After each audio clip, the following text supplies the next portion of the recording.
Hello friends, welcome to my YouTube channel. देखुन सांग माने आपण मानकर ओडिशा पुलिस तरफ एसआई रो नोटिफिकेशन शॉर्ट नोटिस आसी जाइए जोटार आपण माने अपेक्षा रे थिले। तो देखंतु आपण मानकु नोटिस टी देखै दउची मु।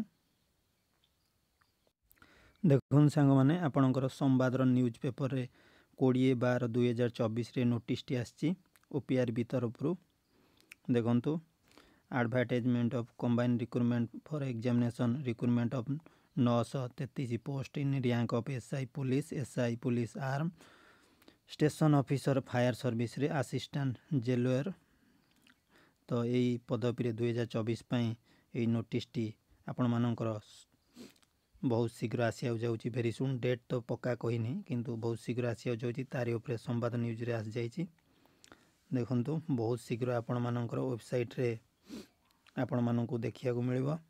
तो आपण माने प्रिपरेशन करि नियंतु एबेठारु काइना बहुत जल्दी रे एग्जाम करेइबो। सेति पई समय आपण मानकु नष्ट करिवार नाही, लागि पडंतु एबेठारु। आपण आधरे एजुकेशनल क्वालिफिकेशन जोटा कि आपणकर एनी ग्रेजुएट रहिबो। तापरे आपणकर बयस सीमा आपणकर आपण बयस सीमा 21 रु 25 दब। ता छड़ा आपण मानकु आउ रिलैक्सेशन मध्य दब एज रे। ता सहित आपण मानकर आधरे आउ सब जा मेजरमेंट रहिला आपणकर फुल जेतेबेले एडवर्टाइजमेंट आसीबो ताथरे डिटेल्स रे देइथबो। तो आज पई एतिक इन्फॉर्मेशन थला। जय हिंद, जय भारत।